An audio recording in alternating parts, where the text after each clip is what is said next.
Frecuencia renovada de Westwood. Este es tu podcast de información para la comunidad.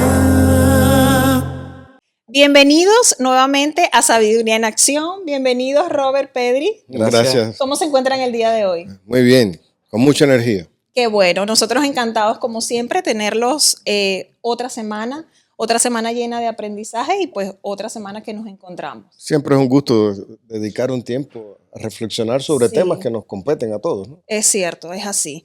Y que mejoran nuestro día a día. Nuestro día a día y nos hacen sentir, mejorar nosotros como seres humanos, ¿no? Es correcto, sí. Hoy tenemos un tema bastante importante y profundo, considero yo, y es la culpa. El tema de la culpa, así es, sí. Hay un tipo de dolor que no se ve, que no se escucha, pero que pesa. Es el dolor de la culpa. A veces llega sin avisar, otras veces la llevamos tanto tiempo encima que ya no la distinguimos del resto de nuestra vida. Quiero contarles una historia. Hace tiempo, un joven pastor dejó abierta la cerca de su corral y uno de los cabritos que más quería se escapó. Buscó durante horas hasta que lo encontró atrapado entre unos matorrales, herido y agotado. El cabrito se salvó, pero la culpa del descuido le quedó en el corazón del pastor. Esa noche no podía dormir. Cada vez que cerraba los ojos, veía los ojos asustados del animal. Con los días entendió algo, que la culpa puede ser maestra, no enemiga. Le enseñó a cuidar más, a revisar mejor y a amar de otro modo. Y así empezó a sanar. Muy linda esta historia, Sí. que nos enseña sobre la culpa y qué hacer con ella. Cómo uno manejar la culpa. Ese ¿no? sentimiento tan profundo. Sí, sí. Sí, ahí ahora hablando de historia, hay una historia que yo traía a colación con esto, ¿no? Que tiene un poco que aparejado, tiene que ver un poquito con la culpa, el sufrimiento, lo que se siente, ¿no? Y es de un psiquiatra y neurólogo austríaco, Viktor Frankl. Ujú. Nació en 1905 Es judío. y vivió toda la cuestión de la Segunda Guerra Mundial, esta cuestión de los campos de concentración. Dice que estuvo inclusive en Auschwitz y ahí padeció, no solamente vio la muerte y el sufrimiento de muchas personas, sino de su propia familia, de sus padres, su esposa. Y es interesante cómo en medio de todo este proceso, Frank hizo algo extraordinario. Él empezó a fijarse en todo este proceso, más que en los problemas, no ese sentimiento, todo lo que estaba pasando, sino en el sentido, cómo la gente reaccionaba ante todos estos eventos tan traumáticos. Y descubrió que quienes lograban encontrar un sentido a su vida a pesar de esas cosas, tenía un nivel de resistencia aún mayor. Y él escribió varios libros, ¿no? Uno de ellos que es interesante, se llama El hombre en busca de sentido. Y ahí él relata que inclusive en condiciones infrahumanas, inhumanas, el ser humano puede conservar su libertad interior. La libertad de elegir su actitud. Y eso es importante. O sea, ¿qué actitud nosotros asumimos ante un evento traumático, ante un sentimiento que puede ser traumático como es la propia culpa? Sí. Y yo pensando en Frank, también pienso también en algunos, sobre todo, presos políticos que han estado mucho tiempo. Y uno dice, ¿cómo estas personas han podido aguantar? Y es porque precisamente ellos hablan que pueden estar presos, limitados en espacio, pero a la libertad interior nadie se las puede limitar. Y le han encontrado un sentido a seguir viviendo. Y entonces esa resistencia es lo que los ha sostenido ante eventos y situaciones tan traumáticas en la vida. Y yo les recomiendo a los que no han estudiado a este Es interesante, hay que Este leerlo. médico neurólogo que se anime porque es bien interesante esas teorías que él plantea. Y ese tema, solo que también este texto que menciona Robert, que desde el punto de vista médico, psiquiátrico, es muy importante, ¿no? Porque ¿qué voy a hacer cuando me siento en una situación adversa y sobre todo cuando yo siento culpa Sí. por diversas razones? ¿Qué voy a hacer? Entonces, eso es uno de los textos que yo diría que es apropiado leer. Y hablando de estos relatos, ¿no? Quizás después nosotros vamos a dar algunas ideas de cómo uno lidiar con la culpa, pero a veces la culpa, tú tienes la culpa, Sí.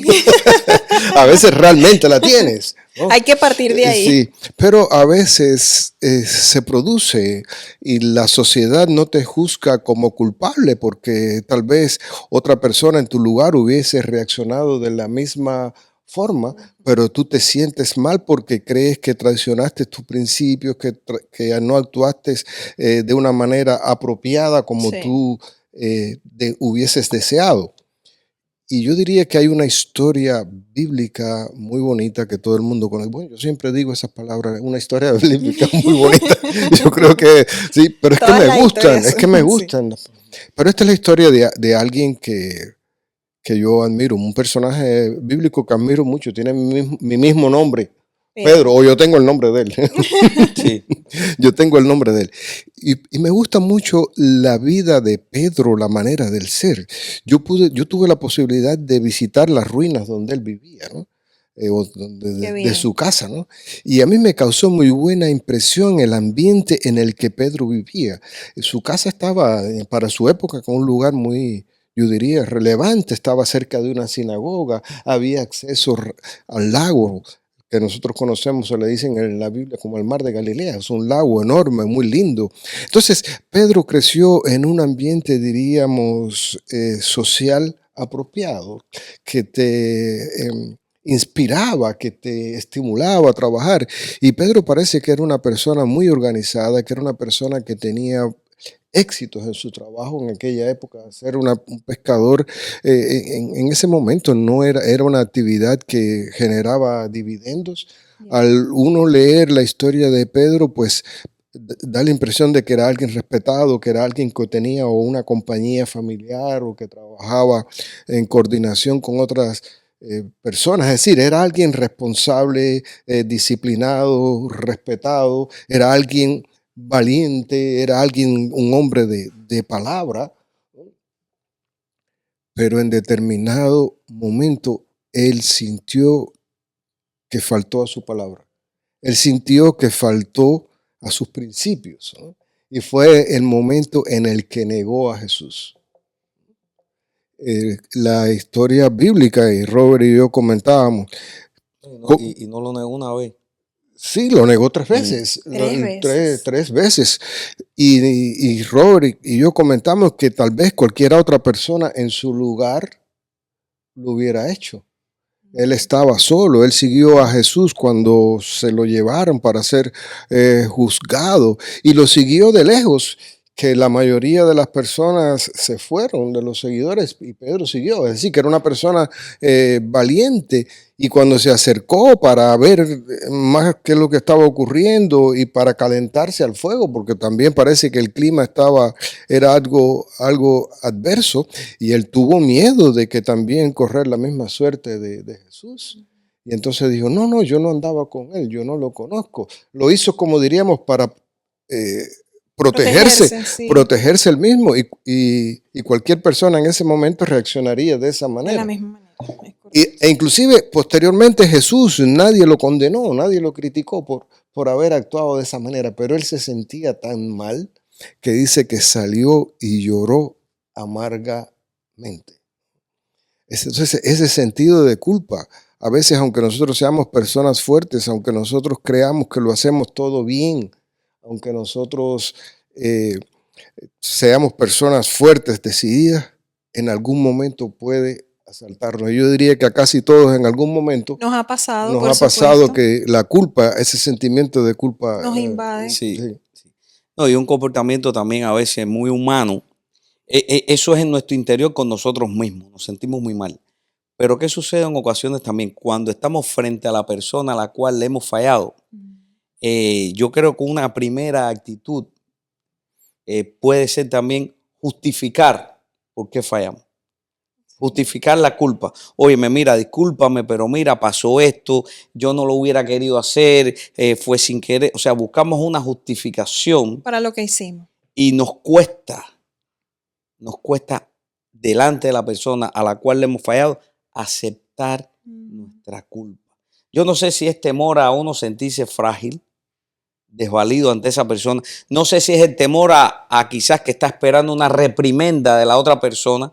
Sí. Pero fíjense qué interesante, la actitud de Pedro, a pesar de que era un hombre, se puede decir, un poco impulsivo, él no se justificó nunca. Él delante del Señor. reconoció Sí. su culpa. Sí, es que hay un momento en el que yo digo, cuando tú sientes culpa que no tienes culpa. Sí. Es decir, cuando yo digo que no tienes culpa es que cualquier otra persona hubiese actuado de esa manera, que las situaciones del ambiente te llevan a actuar de esa manera. A veces, aunque la gente te diga, mira, eso es normal, eso pasa, tú no tienes Sí, culpa. porque hay personas que La- nos ayudan, bueno, no sé si nos ayudan o no, pero tratan como de suavizarnos esa culpa que tenemos. Pero a veces uno, no sé si te ha pasado, Robert, pero a veces me ha pasado eso, que con la persona con la que hablo me dice, tú me dices eso, todo el mundo me dice que yo no tengo culpa, pero aún así yo me siento culpable porque me fallé a mí mismo, ¿no? Yo no debía, yo debía haberle hecho caso a mi intuición, yo debía debía haber sido fiel a mi Claro, palabra o a mi promesa o a mi propósito en la vida, ¿no? Entonces, este es un tipo de culpa, ¿no? Que te acecha. Tú eres una buena persona, pero te llega por una u otra razón, ¿no? Y hay otra historia también muy relacionada con la fe cristiana, que yo diría que es la antítesis, ¿no? Porque aquí sí había culpa. Aquí sí había un actuar, diríamos, intencional. aquí sí había un actuar que era digno de señalar, era un Ok. actuar negativo, ¿no? Me refiero a la historia de John Newton. Este era un joven, bueno, un joven no, voy a hablar de diferentes momentos de su época, ¿no? Ok. El inglés del siglo XVIII. Él nació en Inglaterra, su mamá era una mujer cristiana, una mujer de mucha fe, pero ella murió cuando él era muy joven. Si mal no recuerdo, cuando él tenía aproximadamente 7 años. Y él se queda sin su madre, entonces debe ir, su padre se lo lleva. Y su padre era un hombre, era un marinero. Y entonces él pasa gran parte de su vida con su padre, él crece en ese ambiente del mar, del pescador, de los marineros. Y según se narra, su actitud no era, aprendió conductas que no eran muy elogiables, ¿no? Y en determinado momento de su vida, él se involucró en la comercialización de esclavos, trasladar esclavos de un lugar a otro. Y en una ocasión, cuando estaba en esa operación, le sorprendió una tormenta, pero una tormenta de las que ningún marinero piensa que puede sobrevivir. Y en ese momento digo que quizás él se acordó de las enseñanzas de su madre, alguna oración de su madre le vino a la mente y oró a Dios. Ese personaje que no tenía, yo digo, la conciencia medio cauterizada, ¿no? Porque actuó de esa manera y acudió hizo una oración y le pidió a Dios que lo salvara de esa situación y no naufragaron. Y al no naufragar, poco a poco, este señor sufrió una transformación en su vida y se tornó pastor. Wow. Cambió. Y no solo pastor, se tornó una persona que luchó fervientemente contra la esclavitud. Entonces, Dio un giro Total. Aquella culpa que él sintió, ¿no? Por su actitud tan Inapropiada. inapropiada, pues entonces lo llevó a reconsiderar su vida y a tornarse un pastor. Y en una ocasión en la que iba a predicar un sermón sobre el perdón, escribió un poema. El poema que nosotros hoy cantamos, Amazing Grace, el himno Maravillosa Gracia. Que él no era músico, él era un escritor. Entonces escribió esto como una especie de un poema de introducción al sermón y después las personas le colocaron música. Hubo diferentes tipos de música que le hicieron hasta que finalmente la música que llega a nosotros hoy, ¿no? Y entonces es una letra muy, muy bonita, ¿no? Que él dice: sublime gracia, cuán dulce el sonido que a un infeliz salvó. Yo fui ciego, mas hoy veo, perdido, y él me halló. Entonces, de una conducta Tan malas. tan mala, tan inapropiada, en un momento en el que él sintió culpa, reconsideró todo lo mal que había hecho y eso lo utilizó para cambiar positivamente. Entonces este es el otro aspecto de la culpa. Aunque tú seas culpable, puedes utilizarla para transformarte, para cambiar tu vida, cambiar el rumbo. O sea, tú decides qué hacer con ese sentimiento. Con el sentimiento. Sí. O sea que, y por esa misma línea, tenemos dos maneras de asumir la culpa. La podemos asumir de una manera destructiva. Exacto. O de una manera sanadora. La manera destructiva, en el caso del ejemplo de Pedri, es haberse quedado ahí. Yo soy un fracaso, yo no sirvo para nada. Seguir siendo la misma persona. Yo lo que hice no tiene perdón, yo lo que merezco es morirme. Sí. O de una manera sanadora, o sea, yo fallé, esto está mal, pero ¿qué puedo hacer para cambiar? Sí, para que la ser culpa te transforme. Mejor persona. Y entonces esas son dos actitudes que asumimos ante la culpa. Mi consejo es asumir la segunda. Claro. O sea, buscar elementos de sanación para que ese evento que yo siento que es traumático no se vuelva a repetir. O sea, cuando siento esa culpa, más que decir qué malo yo soy, es decir, ¿qué puedo aprender de esto para que no me vuelva a ocurrir?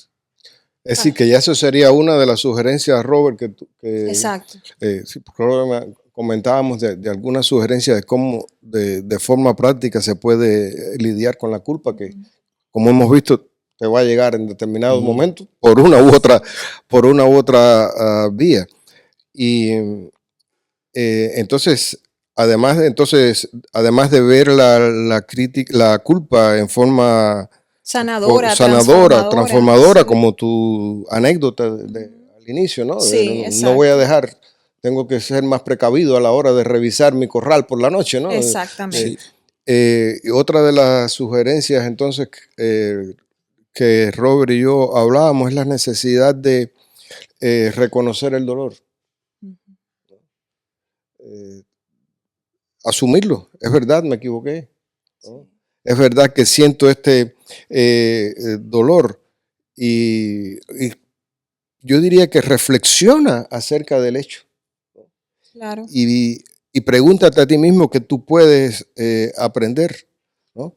Y que a veces esto no te define, sino que eso puede ayudarte a cambiar tu vida y a ser una persona mejor. Claro, No, y algo que nosotros hemos aprendido también en nuestra profesión como capellanes es que, yo siempre lo digo, que en esta profesión yo me he aprendido mucho para mí.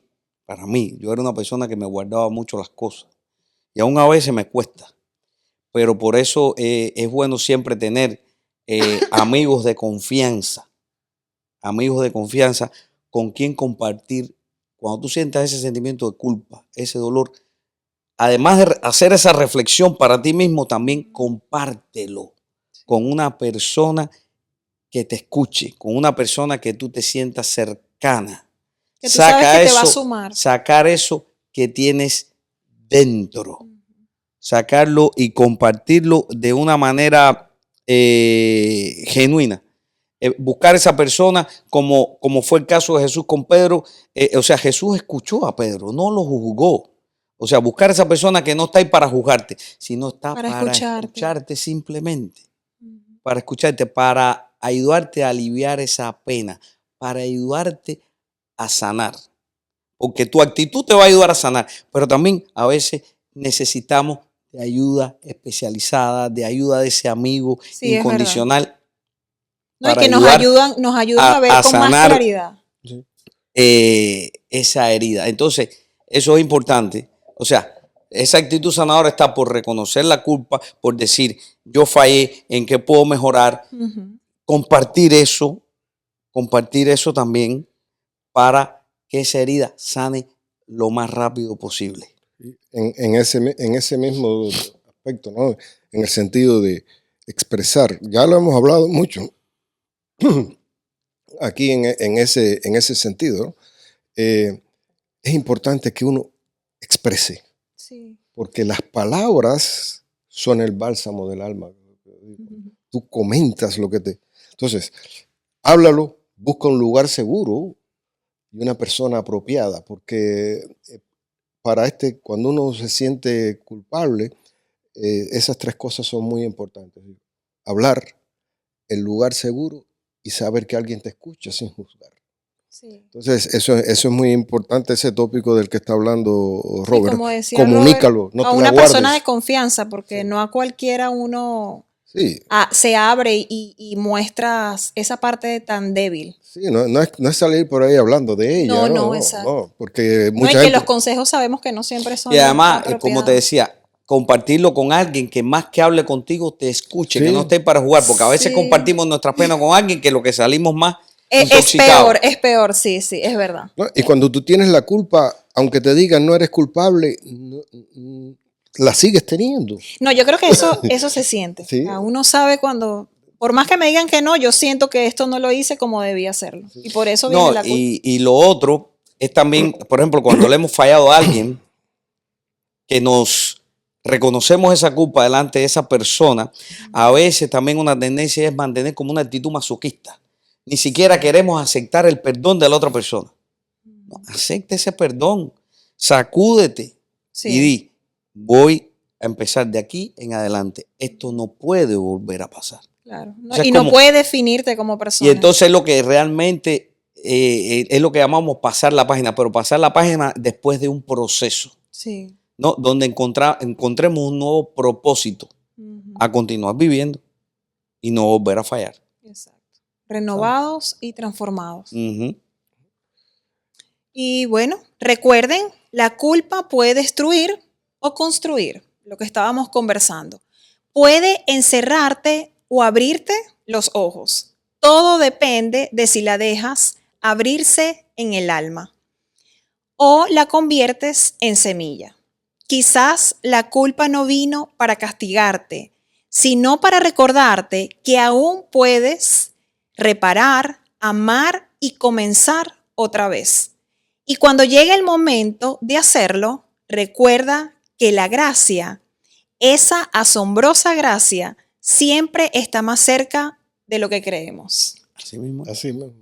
Gracias por este tema tan bueno que estuvo hoy, pienso yo. Espero que a todos les guste. La culpa, hagamos de esto algo que nos transforme y pues nos haga mejores personas. Mejores personas y seres humanos más sabios. Sí, exactamente. Sí. Y siempre recordar, porque a veces hay personas que me dicen, bueno, pero ¿por qué no tocaste este tema? ¿Por qué no incluiste esto? Tratamos de hacer algo en alrededor de 20 minutos. Sí. Y yo creo que nuestro objetivo fundamental es que reflexionemos sobre un tema, que nos quedemos con preguntas, porque a veces sentimos dolor, sentimos culpa, sufrimos, pero nos quedamos ahí. Sí. Y nosotros creo que lo que estamos tratando es que llevar a las personas a pensar. Sí, a reflexionar. Y por supuesto, cualquier sugerencia que quieran o profundizar un tema que ya hemos tocado anteriormente, estamos abiertos a todos sus comentarios. Así es. Bueno, muchísimas gracias. Gracias a ti, Diana. Gracias a todos ustedes que nos ven. No olviden, por favor, seguir compartiendo, dándole like a nuestros videos y suscribirse. Nos vemos en el próximo episodio.